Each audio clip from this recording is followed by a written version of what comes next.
कान्होजी आंग्रे, समुद्रावरचा शिवाजी. सुमारे 25 वर्षे कोकणचा सागरी किनारा स्वराज्यात सुरक्षित ठेवण्यात यशस्वी ठरलेले मराठी आरमार प्रमुख.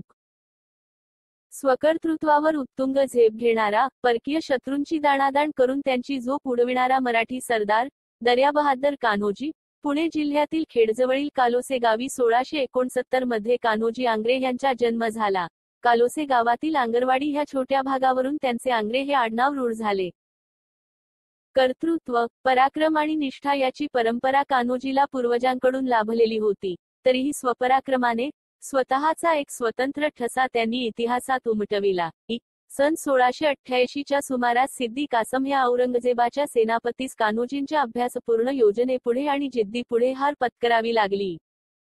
आमिष दाखवून कोकणातील किल्ले ताब्यात घेणाऱ्या मोगलांचे स्वप्न कान्होजींनी धुळीस मिळविले. सुवर्णदुर्गचा लढा यशस्वी करून त्यांनी आपल्या पराक्रमास सुरुवात केली. तसेच या विजयानंतर मोगलांनी ताब्यात घेतलेले किल्ले काबीज करण्यास त्यांनी सुरुवात केली. छत्रपती राजारामांच्या काळात मराठ्यांचे अस्तित्व टिकविण्याची जबाबदारी कान्होजींवर आली होती. अनुभवाने आणि मुत्सद्देगिरीने ते शत्रूला तोंड देत होते.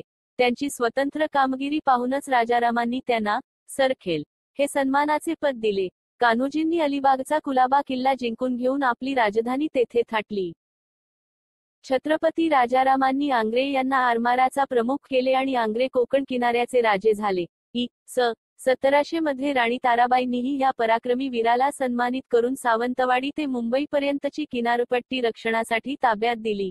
या नव्या आव्हानाबरोबर कान्होजींना एकाच वेळी परकीय आणि स्वकीयांबरोबर लढा द्यावा लागत होता. कोकणाबरोबरच कच्छ, सौराष्ट्रापासून त्रावणकोर, कोचीनपर्यंतची सागरी सत्ता कान्होजींच्या हाती होती.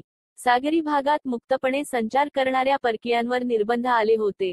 1698 पासून मराठी राज्याची सारी सागरी सत्ता कान्होजींकडे आली होती.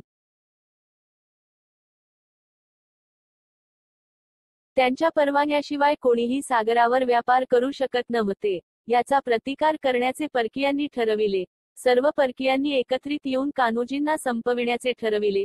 तरीही त्यांनी इंग्रज, पोर्तुगीजांनाही पराभूत केले. शत्रूच्या आक्रमणांना तोंड देण्यासाठी कान्होजींनी दूरदृष्टीने अगोदरच अनेकांशी मैत्रीचे संबंध ठेवलेले होते. अशा संबंधांच्या मदतीने त्यांनी आपले आरमार अधिक शस्त्रसज्ज केले.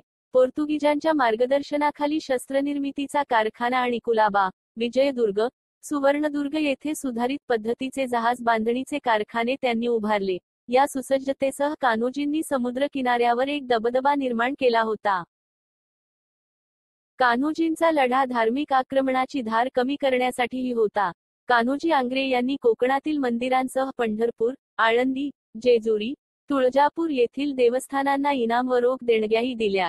छत्रपती शिवाजी महाराजांच्या मृत्यूनंतरही औरंगजेबाला मराठी मुलूक काबीज करता आला नाही.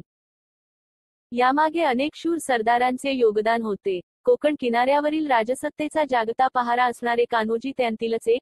दिनांक 4 जुलै 1729 रोजी कान्होजींनी जगाचा निरोप घेतला.